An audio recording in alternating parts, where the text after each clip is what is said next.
అందరికీ నమస్కారం. సంతోషం ఫిల్మ్స్ కి స్వాగతం. ఈ రోజు సినిమా విషయాలు తెలుసుకునే ముందు సంతోషం సురేష్ యూట్యూబ్ ఛానల్ ని, సంతోషం అప్డేట్స్ యూట్యూబ్ ఛానల్ ని, ఈ రెండు ఛానల్ సబ్స్క్రైబ్ చేసుకోండి. మరి ఈ రోజు సినిమా విషయాలు ఏంటో ఇప్పుడు మనం చూసేద్దాం. Dress కట్సీ by KLM fashion mall. Rocking star Manchu Manoj ఎన్నో ఒడిదుడుకులు ఎదుర్కొని ఎట్టకేలకు విజయ బావుటాన్ని ఎగరవేశారు. 100 కోట్ల క్లబ్లో చేరిన మిరాయి సినిమా నిజంగా మనోజ్ జీవితంలో ఒక మిరాకిల్ అని చెప్పవచ్చు. మిరాయిలో ప్రతి నాయకుడి పాత్రలో మనోజ్ కనబరిచిన నటనకు నిజంగా థియేటర్లో ప్రేక్షకులు ఊగిపోయారు. ఒక రకంగా మిరాయి షోను మనోజ్ సింగిల్ హ్యాండ్తో నడిపించాడని చెప్పొచ్చు. తేజ సజ్జా కథానాయకుడిగా నటించిన ఆయన పాత్ర ఇది వరకు చూసిన హనుమాన్లో లాగానే ఉండటంతో మనోజ్ ఎక్కువ హైలైట్ అయ్యారని భావించవచ్చు. మనోజ్ నడవడిక ప్రవర్తన చూస్తే చిన్నపిల్లాడిలా ఉంటాయి. తన తండ్రిలాగే ముక్కుసూటిగా మాట్లాడడం మనోజ్కు కూడా అలవాటైంది. అలాగే తండ్రి వారసత్వాన్ని కూడా పునికి పుచ్చుకొని సెకండ్ ఇన్నింగ్స్లో మనోజ్ చెలరేగిపోతున్నారు. కలెక్షన్ కింగ్ మోహన్ బాబు కూడా కెరీర్ ప్రారంభంలో ప్రతి నాయకుడి పాత్రలోనే మెప్పించారు. తర్వాత హీరోగా మారి కలెక్షన్ కింగ్ అయ్యారు. ఇప్పుడు మంచు మనోజ్ కూడా మిరాయితో సెకండ్ ఇన్నింగ్స్ ప్రారంభించి David Reddy, Rakshak, Abraham Lincoln సినిమాలతో మళ్ళీ హీరోగా ఫామ్లోకి రాబోతున్నారు. ఆయనకు సంతోషం ఆల్ ది బెస్ట్ చెబుతుంది. సినీ ప్రేమికుల్లో ఆసక్తిని రేకెత్తిస్తున్న ఎన్టీఆర్, ప్రశాంత్ నీల్ కాంబినేషన్లో రానున్న సినిమా శరవేగంగా షూటింగ్ జరుపుకుంటుంది. ఇటీవల వార్ 2తో వెండితెరపై సందడి చేసిన ఎన్టీఆర్ ఆ సినిమా ఆశించిన స్థాయిలో ఆడకపోయినప్పటికీ ప్రస్తుతం ప్రశాంత్ నీల్ దర్శకత్వంలో ఒక పాన్ ఇండియా ప్రాజెక్టులో బిజీగా ఉన్నాడు. ఈ సినిమాలో రుక్మిణి వసంత్ హీరోయిన్గా నటిస్తున్న విషయం తెలిసిందే. ఇప్పటికే కొంత భాగం షూటింగ్ కర్ణాటకలో జరుపుకున్న ఈ సినిమా త్వరలో అమెరికాలో కీలక స్కెడ్యూల్ జరుపుకోనుంది. ఈ విషయాన్ని పరోక్షంగా ప్రకటించారు. హైదరాబాద్లోని US కాన్సులేట్కి ఎన్టీఆర్ ఇటీవల వెళ్లారు. అమెరికా కాన్సుల్ జనరల్ అధికారిక సోషల్ మీడియా అకౌంట్లో ఎన్టీఆర్తో దిగిన ఫోటోలను పంచుకున్నారు. ఆ పోస్టులో ఎన్టీఆర్కు స్వాగతం పలుకుతూ ఎన్టీఆర్ ప్రస్తుతం అమెరికాలో తన రాబోయే ప్రాజెక్ట్ షూటింగ్ జరుపునున్నారు. ఈ సందర్భంగా అమెరికా ఇండియా భాగస్వామ్యం, ఉద్యోగ అవకాశాల సృష్టి, ద్వైపాక్షిక సంబంధాల బలపడటానికి ఇది దోహదం చేస్తుంది అంటూ రాసుకొచ్చారు.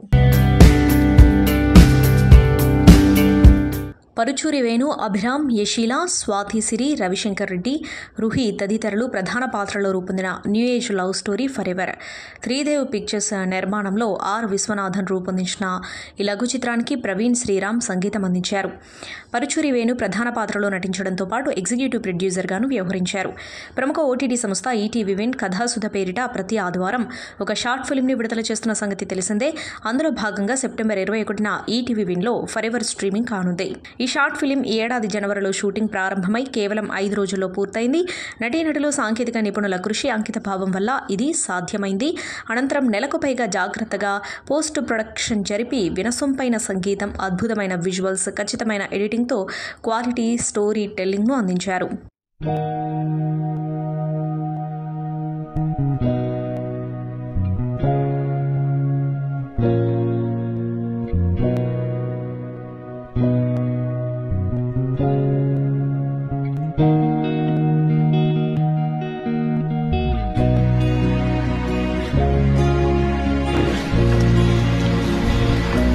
ఫర్ ఎవర్ అనే ఒక మంచి లవ్ స్టోరీ 21st ఈటీవీ విన్లో రిలీజ్ అవబోతుంది. తప్పకుండా చూడండి.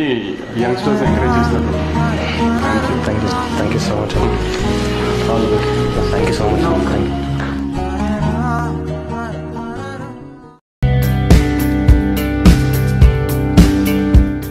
సీన్, మసూదా, పరేషాన్ వంటి ప్రయోగాత్మక చిత్రాలతో ప్రేక్షకులను అలరించిన టాలీవుడ్ యువనటుడు, తెలంగాణ పౌరుడు తిరువీర్ మరో కొత్త కాన్సెప్ట్తో ప్రేక్షకుల ముందుకు రాబోతున్నాడు. ఆయన ప్రధాన పాత్రలో నటిస్తున్న తాజా చిత్రం the great pre wedding show. Teena Sravya కథానాయికగా నటిస్తుంది. ఈ సినిమాకు రాహుల్ శ్రీనివాసన్ కథను అందించడంతో పాటు దర్శకత్వం వహిస్తుండగా శవనం ప్రొడక్షన్ బ్యానర్పై సందీప్ అగారం, అస్మితారెడ్డి బాసాని, కల్పనారావు సంయుక్తంగా నిర్మిస్తున్నారు. సురేష్ బొబ్బిలి ఈ సినిమాకు సంగీతం అందిస్తుండగా త్వరలోనే ఈ చిత్రం ప్రేక్షకుల ముందుకు రానుంది. అయితే తాజాగా ఈ సినిమా నుంచి మేకర్స్ టీజర్ను విడుదల చేశారు. ఇక టీజర్ చూస్తుంటే ప్రస్తుతం నడుస్తున్న ప్రీ వెడ్డింగ్ షూట్ ఆధారంగా ఈ సినిమా రాబోతుందని తెలుస్తోంది. భారత ప్రధానమంత్రి నరేంద్ర మోడీ జీవితాన్ని ఆధారంగా చేసుకుని భారీ బహుభాషా బయోపిక్ రూపుదిద్దుకుంటుంది. అత్యాధునిక సాంకేతికత, అంతర్జాతీయ ప్రమాణాలతో తెరకెక్కుతున్న ఈ సినిమాకు మా వందే అనే టైటిల్ ఖరారు చేశారు. ప్రధాని మోడీ 75వ పుట్టినరోజు సందర్భంగా ఈ ప్రాజెక్టును అధికారికంగా ప్రకటించడం విశేషం. తెలుగు ప్రేక్షకులకు జనతా గ్యారేజ్, భాగమతి, యశోద సినిమాల ద్వారా పరిచయమైన మలయాళ హీరో ఉన్ని ముకుందన్ ఈ సినిమా ద్వారా మోదీ పాత్రను పోషించబోతున్నారు. బాల్యంలో ఛాయమ్ముకున్న చిన్నారి నుండి దేశ ప్రధాని ప్రధానిగా మారిన స్థాయిని ఈ చిత్రంలో ఆవిష్కరించనున్నారు. ఈ ప్రాజెక్టును సిల్వర్ కాస్ట్ క్రియేషన్స్ బ్యానర్పై వీరెడ్డి ఎం నిర్మిస్తున్నారు. క్రాంతి కుమార్ సిహెచ్ దర్శకత్వం వహించనున్నారు. ఈ బయోపిక్లో మోడీ జీవితం కీలక మలుపులు, ప్రజలతో బంధం, కుటుంబ అనుబంధాలు, ముఖ్యంగా తల్లి హీరాబెన్ మోదీతో ఉన్న బంధం హృద్యంగా చూపించబోతున్నారు. బాలీవుడ్ నటులు ఇషాన్ ఖట్టర్, జాన్వీ కపూర్, విశాల్ జైత్వా ప్రధాన పాత్రలో నటించిన చిత్రం హోమ్ బౌండ్. ఈ సినిమాకు నీరజ్ ఘైవాన్ దర్శకత్వం వహించగా కరణ్ జోహార్ నిర్మించారు. హాలీవుడ్ దిగ్గజ దర్శకుడు మార్టిన్ స్కోర్సెస్ ఈ చిత్రానికి ఎగ్జిక్యూటివ్ ప్రొడ్యూసర్గా వ్యవహరించాడు. ఈ చిత్రం విడుదలకు ముందే పలు అంతర్జాతీయ అవార్డులను గెలుచుకున్న విషయం తెలిసిందే. ఇదిలా ఉంటే తాజాగా ఈ సినిమా నుంచి ఎట్టకేలకు ట్రైలర్ను విడుదల చేశారు మేకర్స్. ఇక ఈ సినిమా కథ విషయానికి వస్తే చందన్ కుమార్, మహ్మద్ షోయబ్ అనే ఇద్దరు చిన్ననాటి స్నేహితుల జీవితాల కథ ఆధారంగా వచ్చింది. గ్రామీణ నేపథ్యం నుండి వచ్చిన వీరిద్దరూ మంచి జీవితం కోసం ఆరాటపడుతూ ఉంటారు. వారికి సమాజంలో ఎదురయ్యే వివక్ష, పేదరిక నుంచి బయటపడి దేశానికి సేవ చేయాలనే లక్ష్యంతో పోలీసు ఉద్యోగం కోసం ఇద్దరూ ప్రయత్నిస్తారు. పోలీస్ విభాగంలో 2.5 మిలియన్ల మంది దరఖాస్తుదారులలో కేవలం 3,500 మంది మాత్రమే ఎంపికయ్యే అవకాశం ఉన్నప్పటికీ యూనిఫామ్ ధరించి గౌరవప్రదమైన జీవితాన్ని గడపాలని కలలు కంటారు. అయితే చందన్ పరీక్షలో ఉత్తీర్ణుడైతే మహ్మద్ విఫలమవుతాడు. చందన్ తన ఉద్యోగ నియామకం కోసం ఆతృతగా ఎదురుచూస్తూ ఉండగా మహ్మద్ ఒక ఎలక్ట్రానిక్స్ డీలర్ వద్ద పనిలో చేరి తన హిందూ సహోద్యోగుల గౌరవాన్ని పొందేందుకు ప్రయత్నిస్తాడు. అక్కినేని నాగార్జున కెరీర్లో 100వ చిత్రం తమిళ దర్శకుడు రా కార్తిక్ దర్శకత్వంలో ఖరారైన సంగతి తెలిసిందే. ఇప్పటివరకు ఒక్క సినిమా చేసిన కార్తిక్ తన ప్రతిభను నిరూపించుకోవడంతో ఈ నమ్మకంతోనే నాగ్ ఛాన్స్ ఇచ్చారు. గత కొన్ని నెలలుగా స్టోరీ డిస్కషన్స్ కొనసాగగా నాగ్ ఓకే చెప్పడంతో ఫైనల్గా ప్రాజెక్టు లాక్ అయింది. యాక్షన్ మరియు ఫ్యామిలీ ఎమోషన్స్ మిళితమైన ఎంటర్టైనర్గా ఈ సినిమా రూపుదిద్దుకోనుందని సమాచారం. 100వ సినిమా కావడంతో ఎలాంటి రిస్క్ లేకుండా సేఫ్ జోన్లోనే బలమైన కథను ఎంచుకున్నారు. ఈ ప్రాజెక్టును నాగార్జున తన సొంత బ్యానర్లోనే నిర్మిస్తున్నారు. మూవీకి 100 నాట్అవుట్ అనే టైటిల్ను పరిశీలిస్తున్నారు. నాగ్ ప్రతిసారి ప్రయోగాలు చేసి వెనకడుగు వేసినప్పుడు ఫ్యామిలీ యాక్షన్ జానర్ సినిమాలే ఆయన కెరీర్ను మళ్ళీ పట్టాలెక్కించాయి. అందుకే ఈసారి కూడా పూర్తి కాన్ఫిడెన్స్తో ముందుకెళ్తున్నారు. ప్రాజెక్ట్ అనౌన్స్మెంట్ జరిగినప్పటి నుండి అభిమానులు లాంచ్ ఎప్పుడు అనేది ఆసక్తిగా ఎదురుచూస్తున్నారు. తాజా సమాచారం ప్రకారం ఈ సినిమాను దసరా పండుగ సందర్భంగా లాంచ్ చేయాలని ప్లాన్ చేస్తున్నారట. ముహూర్తం కూడా ఖరారైనట్టు తెలుస్తోంది. Tamil super star Rajinikanth, Kollywood director Nelson Dilip Kumar combination అనగానే గుర్తొచ్చే ప్రాజెక్ట్ జైలర్. ఇటీవల కాలంలో వచ్చిన తలైవా చిత్రాల్లో వన్ ఆఫ్ ది బెస్ట్ మూవీగా నిలుస్తుంది జైలర్. బాక్సాఫీస్ను షేక్ చేసిన ఈ చిత్రానికి కొనసాగింపుగా జైలర్ 2 వస్తున్న విషయం తెలిసిందే. నెల్సన్ దిలీప్ కుమార్ డైరెక్ట్ చేస్తున్న జైలర్ 2 ప్రొడక్షన్ దశలో ఉంది. చాలా రోజుల తర్వాత ఈ క్రేజీ సీక్వెల్కు సంబంధించిన వార్త ఒకటి అభిమానుల్లో జోష్ నింపుతుంది. ఇటీవలే చెన్నై ఎయిర్పోర్ట్లో ప్రత్యక్షమయ్యాడు తలైవా. ఇంతకీ మరి రజనీకాంత్ వెళ్ళింది ఎక్కడికో తెలుసా? జైలర్ 2 షూటింగ్ కోసమే కేరళ వెళ్ళాడట. జైలర్ అప్డేట్ గురించి అడగ్గా షూటింగ్ కొనసాగుతుంది, గత 6 రోజుల్లో కేరళ స్కెడ్యూల్ నడుస్తుందని చెప్పారు. అంతేకాదు 2026 జూన్ తర్వాతే జైలర్ 2 విడుదల ఉంటుందని కూడా అన్నారు తలైవా. ఈ అప్డేట్తో ఫుల్ ఖుషి అవుతున్నారు తలైవా అభిమానులు. బాలీవుడ్ నటుడు అభిషేక్ బచ్చన్, ఐశ్వర్య రాయ్ బచ్చన్ వైవాహిక జీవితంపై ఊహాగానాలు వస్తున్న విషయం తెలిసిందే. ఈ జంట విడిపోతున్నారంటూ వార్తలు వచ్చాయి. అయితే ఇప్పటివరకు ఇద్దరు విడాకులపై మాత్రం స్పందించలేదు. తాజాగా ప్రముఖ ad film director Prahlad Kakkar Abhishek, Aishwarya విడాకులు, జయా బచ్చన్తో ఐశ్వర్య రిలేషన్పై ఆయన స్పందించారు. ఆయన ఓ ఇంటర్వ్యూలో పాల్గొన్నారు. వాస్తవానికి అభిషేక్, ఐశ్వర్య ప్రస్తుతం విడిగా ఉంటున్నారని, ఐశ్వర్య తన తల్లితో ఆమె నివాసంలో ఉంటున్నట్లుగా వార్తలు వచ్చాయి. దీనిపై ప్రహ్లాద్ ఖక్కర్ స్పందించారు. ఈ సందర్భంగా ఆయన మాట్లాడుతూ ఐశ్వర్య తల్లి బృందారాయి నివసించే భవనంలోనే తాను నివాసం ఉంటున్నారని, ఇక్కడ ఐష్ ఎంత సమయం గడుపుతుందో తనకు తెలుసునన్నారు. బృంద ఆరోగ్యం బాగాలేనందున ఐశ్వర్య తరచూ ఆమె ఇంటికి వస్తుందన్నారు. తన కూతురు ఆరాధ్యను పాఠశాలలకు పంపేందుకు వెళ్లి తిరిగి తీసుకెళ్తుందని, అదే సమయంలో తనకు వీలు దొరికినప్పుడల్లా తల్లి ఇంటికి వస్తుందని ప్రహ్లాద్ ఖక్కర్ వెల్లడించారు. సమయం దొరికినప్పుడల్లా తల్లితో గడుపుతుందని, ఆమె తన తల్లికి ఎంత దగ్గరగా ఉందో, ఆమెపై ఎంత శ్రద్ధ వహిస్తుందో తనకు తెలుసునన్నారు. అయితే ఐశ్వర్య రాయ్కి అత్త జయా బచ్చన్, వదిన శ్వేతతో సమస్యలున్నాయని, విడాకులు తీసుకునే విషయంపై ఆలోచిస్తుందన్న వార్తలపై ఖక్కర్ స్పందిస్తూ ఆ వార్తల్లో నిజం లేదు అని అన్నారు. బాలీవుడ్ స్టార్ నటుడు హృతిక్ రోషన్ దర్శకత్వంలో రాబోతున్న చిత్రం క్రిష్ 4. ఈ సినిమాతోనే హృతిక్ రోషన్ మెగాఫోన్ పడుతున్నాడు. హృతిక్ రోషన్ హీరోగా నటించిన సూపర్ హీరో చిత్రం క్రిష్ ఎంత పెద్ద హిట్ అయిందో ప్రత్యేకంగా చెప్పనక్కర్లేదు. అప్పటి వరకు హాలీవుడ్ సూపర్ హీరోలు మాత్రమే తెలిసిన ప్రేక్షకులకు ఇండియన్ సూపర్ హీరోగా హృతిక్ రోషన్ అలరించాడు. కోయి మిల్ గయా, క్రిష్ 3 సినిమాలు రాగా బ్లాక్ బస్టర్ అందుకున్నాయి. తాజాగా వచ్చే క్రిష్ 4కి హృతిక్ దర్శకత్వం వహిస్తున్నారు. 700 కోట్ల బడ్జెట్తో ఈ సినిమా తెరకెక్కుతుంది. అయితే ఈ ప్రాజెక్టులో కథానాయికకు సంబంధించి ఒక క్రేజీ వార్త బీటౌన్లో చక్కర్లు కొడుతుంది. ఈ సినిమాలో కథానాయికగా రష్మిక మందన నటించే అవకాశం ఉందని వార్తలు వస్తున్నాయి. అయితే ఇది ఇంకా అధికారికంగా ధృవీకరించబడలేదు. గాలి కిరీటి రెడ్డి హీరోగా డెబ్యూ ఇచ్చిన చిత్రం జూనియర్. శ్రీలీల హీరోయిన్గా నటించింది. పాన్ ఇండియా బ్యాక్డ్రాప్లో తెరకెక్కిన ఈ మూవీ జూలై 18న విడుదలైంది.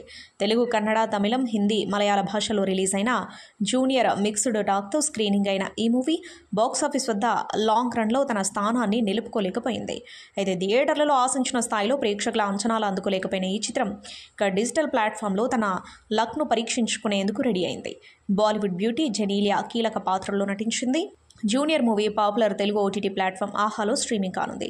జూనియర్ సెప్టెంబర్ 19 నుంచి ఆహాలో ప్రీమియర్ కానున్నట్లు ఇప్పుడు ఒక వార్త నెట్టింట వైరల్ అవుతుంది. మరోవైపు అమెజాన్ ప్రైమ్ వీడియోలో కూడా ప్రీమియర్ కానున్నట్టు వార్తలు వస్తూ ఉండగా ఈ వార్తలపై అధికారికంగా క్లారిటీ రావాల్సి ఉంది. కేవలం 2.4 కోట్ల బడ్జెట్తో తెరకెక్కిన లిటిల్ హార్ట్స్ సినిమా బాక్సాఫీస్ వద్ద సెన్సేషనల్ బ్లాక్ బస్టర్గా నిలిచింది. మూవీ రిలీజ్ అయిన 10 రోజుల్లోనే 32 కోట్లకు పైగా వసూలు చేస్తూ చిన్న సినిమాలకు కొత్త బెంచ్ మార్క్ సెట్ చేస్తుంది. రెండో వారంలో కూడా డీసెంట్ కలెక్షన్స్తో రన్ అవుతూ ప్రేక్షకులను ఆకట్టుకుంటుంది. సినిమా విజయాన్ని చూసి సినీ ప్రముఖులు ఒక్కొక్కరుగా ప్రశంసలు కురిపిస్తున్నారు. ఇప్పటికే అల్లు అర్జున్, రవితేజ, నాగచైతన్య, విజయ్ దేవరకొండ, నాని, సుమంత్, అడవిశేష్ ఇలా పలువురు హీరోలు ఈ సినిమాపై సోషల్ మీడియాలో రివ్యూలు ఇచ్చారు. తాజాగా సూపర్ స్టార్ మహేష్ బాబు కూడా తన రివ్యూ ఇవ్వడంతో మూవీ టీం ఆనందంలో మునిగిపోయింది. ఈ సినిమాకి సంగీతం అందించిన young music director Sinchith Erramalli Mahesh బాబుకు డై హ్యాడ్ ఫ్యాన్. ఇటీవల ఓ ఇంటర్వ్యూలో నా డెమీ గాడ్ మహేష్ అన్న ఒక్కసారి మా సినిమాపై ట్వీట్ చేస్తే చాలు, ఫోన్ స్విచ్ ఆఫ్ చేసి ఒక వారం ఎక్కడికైనా వెళ్ళిపోతా, అంతకుమించిన ఆనందం నా జీవితంలో ఉండదు అని చెప్పాడు. ఈ మాటలు మహేష్ వరకు చేరడంతో ఆయన తన అభిమానిని నిరాశపరచకుండా లిటిల్ హార్ట్స్పై రివ్యూ పోస్ట్ చేశారు. లిటిల్ హార్ట్స్ సినిమా చాలా సరదాగా, కొత్తగా, అద్భుతంగా ఉంది. నటీనటులందరూ ఎక్స్ట్రాఆర్డినరీగా చేశారు. ముఖ్యంగా యంగ్స్టర్స్ అద్భుతంగా నటించారు. సించిత్ ఫోన్ ఆఫ్ చేసి ఎక్కడికి వెళ్ళకు బ్రదర్, నీకు ముందు చాలా బిజీ రోజులు వస్తాయి, రాకింగ్ చేస్తూ ఉండాలి, మొత్తం టీంకి నా అభినందనలు అంటూ మహేష్ తన రివ్యూను పంచుకున్నారు. ఎప్పుడూ లేని విధంగా తన పోస్ట్లో లవ్ ఎమోజీలు, స్మైలీలు జోడించడం ప్రత్యేకత. ఇక మహేష్ రివ్యూ చూసి సించిత్ ఆనందంతో గాల్లో ఎగురుతున్నాడు. నేను ఎక్కడికి వెళ్ళను మహేష్ అన్న అంటూ సోషల్ మీడియాలో పోస్ట్ చేశాడు. అంతేకాదు మహేష్ గుంటూరు కారం మూవీలో చేసిన డ్యాన్స్పై కాత్యాయని పాటను ఎడిట్ చేసి వీడియో షేర్ చేశాడు. డైరెక్టర్ సాయి మార్తాండ్ కూడా మహేష్ బాబుకు వీరాభిమాని. ఆయన థ్యాంక్ యూ సార్, ఇది ఊహించిన దానికంటే చాలా ఎక్కువ అని ఎమోషనల్గా రియాక్ట్ అయ్యారు. ఇలా టీం అంతా కూడా మహేష్ బాబు ట్వీట్కి ఆనందం వ్యక్తం చేశారు. హాలీవుడ్ బ్లాక్ బస్టర్ హర్రర్ చిత్రం సిన్నర్స్ ఓటీటీలోకి రాబోతుంది. ప్రముఖ ఓటీటీ వేదిక జియో హాట్స్టార్లో ఈ చిత్రం సెప్టెంబర్ 18 నుంచి స్ట్రీమింగ్ కాబోతున్నట్లు ప్రకటించింది. ఇప్పటికే ఈ సినిమా అమెజాన్ ప్రైమ్ వీడియో మరియు బుక్ మై షో స్ట్రీమ్లో అద్దెకు అందుబాటులో ఉన్నప్పటికీ తాజాగా జియోలో ఉచితంగా అందుబాటులోకి రాబోతుంది. హాలీవుడ్ నటుడు మైఖల్ బి జోర్డాన్ ఈ సినిమాలో ప్రధాన పాత్రలో నటించగా Hailee Steinfeld, Miles Caton, Jack O'Connell, Jayme Lawson తదితరులు ఈ సినిమాలో కీలక పాత్రలో నటించారు. అగ్ర కథానాయకుడు రజనీకాంత్ తన తదుపరి చిత్రం గురించి ఒక ఆసక్తికరమైన విషయాన్ని వెల్లడించారు. నటుడు, నిర్మాత కమల్ హాసన్ బ్యానర్లోనే తన తదుపరి సినిమా ఉంటుందని రజనీకాంత్ తెలిపారు. దీంతో దాదాపు 30 ఏళ్ల తర్వాత ఇద్దరు దిగ్గజ నటులు కలిసి నటించబోతున్నారు అనే వార్తలు ప్రస్తుతం సోషల్ మీడియాలో వైరల్ అవుతున్నాయి. ఇటీవల కూలీ సినిమాతో ప్రేక్షకుల ముందుకు వచ్చిన తలైవర్ ప్రస్తుతం జైలర్ 2 సినిమా షూటింగ్లో బిజీగా ఉన్న విషయం తెలిసిందే. ఈ సినిమా షూటింగ్ ప్రస్తుతం కేరళలోని పాలక్కడ్లో జరుగుతూ ఉండగా ఈ షూటింగ్లో జాయిన్ అవ్వడానికి రజనీ చెన్నై ఎయిర్పోర్ట్ నుంచి వెళ్తుండగా అక్కడ మీడియా ముచ్చటించాడు. అయితే మీడియా రజనీని తన తదుపరి ప్రాజెక్టు గురించి అడగ్గా రజనీ మాట్లాడుతూ తన తదుపరి చిత్రం రాజ్ కమల్ బ్యానర్లో చేయబోతున్నాను. ఈ ప్రాజెక్ట్ ఇంకా ఫిక్స్ అవ్వలేదు. కమల్ నేను కలిసి నటిస్తే చూడాలని చాలా మంది ఆశపడుతున్నారు. మేము కూడా ఈ ప్రాజెక్టు గురించి ఎదురు చూస్తున్నామన్నారు. అగ్రనటుడు అజిత్ కుమార్ నటించిన సినిమా గుడ్ బ్యాడ్ అగ్లీ తాజాగా నెట్ఫ్లిక్స్ నుంచి తొలగించబడింది. ప్రముఖ సంగీత దర్శకుడు ఇళయరాజా కోర్టులో వేసిన కాపీరైట్ కేసు నేపథ్యంలో మద్రాసు హైకోర్టు ఆదేశాల మేరకు ఈ నిర్ణయం తీసుకున్నట్టు నెట్ఫ్లిక్స్ ప్రకటించింది. అధిక రవిచంద్రన్ దర్శకత్వంలో రూపొందిన ఈ చిత్రంలో అజిత్ కుమార్ ప్రధాన పాత్ర పోషించారు. ఏప్రిల్ 2025న థియేటర్స్లో విడుదలైన ఈ చిత్రం మే 8, 2025 నుండి నెట్ఫ్లిక్స్లో స్ట్రీమ్ అవుతుంది. అయితే సినిమాలోని కొన్ని పాటలు తన అనుమతి లేకుండా వాడినట్టు ఇళయరాజా కోర్టులో ఆరోపించారు. పలు సినిమాలకు స్వరాలు అందించిన ఇళయరాజా ఇళయరాజా తన సంగీతాన్ని వాణిజ్య ప్రయోజనాల కోసం అనుమతి లేకుండా వినియోగించడాన్ని కాపీరైట్ చట్టానికి విరుద్ధంగా పేర్కొన్నారు. అంతేకాకుండా పాటలను తొలగించడంతో పాటు తగిన పరిహారం చెల్లించాలంటూ న్యాయపరంగా డిమాండ్ చేశారు. ఈ విషయాన్ని విచారించిన Madras high court good bad ugly చిత్రంలోని సంబంధిత పాటలను ప్రదర్శించరాదని, తాత్కాలికంగా స్ట్రీమింగ్ నిలిపివేయాలని ఆదేశించింది. దీంతో నెట్ఫ్లిక్స్ తక్షణమే స్పందించి సినిమాను తన ప్లాట్ఫామ్ నుంచి తొలగించింది. దీనిపై అధికారిక ప్రకటనలో కోర్టు ఆదేశాలను గౌరవిస్తూ చర్య తీసుకున్నామని స్పష్టం చేసింది. టాలీవుడ్లో 2025లో విడుదలై మంచి గుర్తింపు తెచ్చుకున్న హిట్ చిత్రం కోర్ట్ స్టేట్ వర్సెస్ ఏ నోబడీ ద్వారా పరిచయమైన యువజంట శ్రీదేవి, రోషన్ మరోసారి కలిసి సిల్వర్ స్క్రీన్ మీద సందడి చేయడానికి సిద్ధమయ్యారు. తొలి సినిమాతోనే తన నటనతో ఆకట్టుకున్న ఈ జంట ఇప్పుడు రెండో సినిమాతో ప్రేక్షకులను మళ్లీ మంత్రముగ్ధులను చేయాలని లక్ష్యంగా పెట్టుకుంది. ఈ చిత్రాన్ని ప్రముఖ రచయిత, నిర్మాత కోన వెంకట్ నిర్మిస్తున్నారు. బ్యాండ్ మేళం అనే టైటిల్తో రూపొందుతున్న ఈ చిత్రానికి సంబంధించిన గ్లింప్స్ తాజాగా విడుదలైంది. ఇది ఎంతగానో ఆకట్టుకుంటుంది. చేనుకాడ ఉందో జాబి మొగులాలి అంటూ ఈ పాట మొదలైంది. ఇక శ్రీదేవి కోసం రోషన్ రాజమ్మ అని పిలుస్తూ ఇల్లంతా వెతుకుతూ ఉంటాడు. మేడపై శ్రీదేవి పూల మొక్కల దగ్గర పూలు కోస్తూ ఉండగా హర్ష రాజమ్మ రాజమ్మ అని పిలుస్తూ ఉండటంతో అలా పిలిస్తే గుణపంతో గుద్దుతా అంటూ చాలా కోపంగా అంటుంది. ఇక హర్ష కొత్త ట్యూన్ రెడీ చేశా అని చెబుతాడు. మొత్తంగా గ్లింప్స్ అయితే ప్రేక్షకులను ఆకట్టుకుంటుంది. కొన్ని నెలలుగా టాలీవుడ్ ఎదురు చూస్తున్న విక్టరీ వచ్చేసింది మిరాయి రూపంలో. ఆ దర్శకుడు కార్తీక్ ఘట్టమనేని గారు.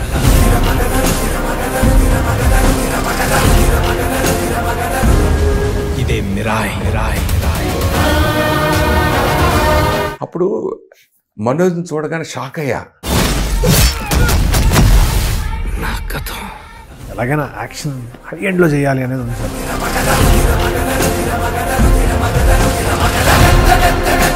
విజువల్ ఎఫెక్ట్స్, ఫోటోగ్రఫీ ఈజ్ నాకు it's like meditation for me. Chiranjeevi గారి బాబీ సినిమా కూడా మీరు ఫోటోగ్రఫీ చేస్తున్నారని న్యూస్ వచ్చింది. అంటే మీరు ఎంతో కష్టపడి చేసిన సినిమా ఈగల్ నాకు తెలిసి బాగా కష్టపడి చేశారు. అప్పుడు నేను చూసా ఆ టైంలో. సో అది బాగా డిసప్పాయింట్ పడుతుంది. కరెక్ట్గా ఎగ్జాక్ట్గా డయాగ్నైజ్ చేసి ఇది అని అయితే చెప్పలేము సార్. ఎందుకంటే అది ఎక్కడో రూట్ నుంచి మనం తీసుకున్న ఒక స్టైల్ ఒకటి గట్టిగా నమ్మి చేసాము. అది కొంచెం ఎందుకు రిఫ్లెక్ట్ అవ్వలేదు అంతే. ప్రభాస్ చెప్పేదానికి ఇంకెలా ఉంటుంది అసలు ముందు రోజు ఎలా చేయడం కూడా అసలు బేబత్సంగా.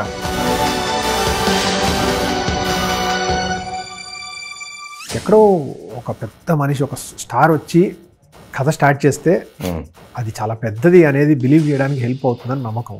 రాక్షసత్వం కాకుండా దైవత్వం కూడా వినాశం చేస్తుందని చెప్పించడం అనేది కొంచెం అది విమర్శగా మీకు అనిపించలేదా రాసుకున్నప్పుడు? ఐ డోంట్ థింక్ ఇంకో బ్యానర్ నన్ను ఇలా బిలీవ్ చేస్తుందా అంటే ఐ డోంట్ నో. ఇంకో మనిషి బిలీవ్ చేస్తారా అనేది తెలియదు. రెండోది చాలా కొత్త రకాలుగానో లేదా ఇంకా పవర్ఫుల్ వేస్లోనో యూజ్ చేసి ఉంటారు అనేది మైథాలజీలో మన ఓల్డ్ హిస్టరీలో ఉంటుంది అని ఒక బిలీఫ్. కొంచెం ఫిక్షనలైజ్ చేసాం, బట్ గ్లోరిఫై చేసాం సార్. తక్కువ చేసాం. మనోజ్ గారు మాట్లాడారు కదా, నా మీద నెగిటివ్గా చెప్పండొచ్చు, అయినా నన్ను పెట్టుకుని నన్ను నమ్మి నాకు ఈ క్యారెక్టర్ అవకాశం ఇచ్చారు. మనోజ్ గారి మీద అసలు నెగిటివ్ ఏం లేదండి. మనం పెట్టుకుందాం అనుకుంటా. ఆయన చేస్తారా అనేది డౌట్.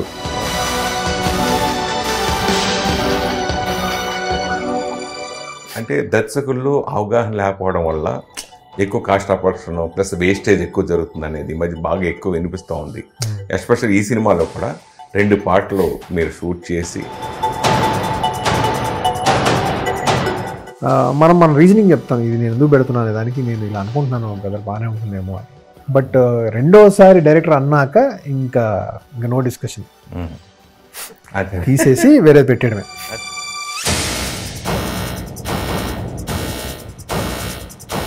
కానీ నాకు ఓవరాల్ లెంత్ 2:48 వచ్చేటప్పటికి, ఇంత పెద్ద కథలో 2:48 వచ్చేటప్పటికి ఏమనిపించింది అంటే దీన్ని తీసి సెకండ్ పార్ట్లో పెట్టుకుందాం.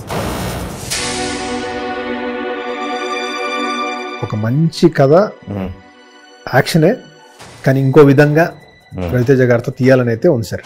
ఓకే, ఆయన బ్లాక్ బస్టర్ ఇవ్వాలి ఆయన.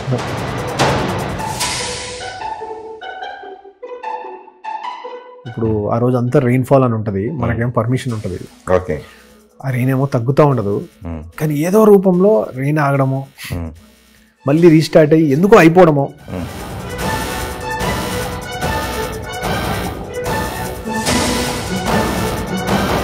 చిరంజీవి గారి దగ్గర నుంచి ఒక మెసేజ్ వచ్చింది సార్, విశ్వ గారు చూపించారు.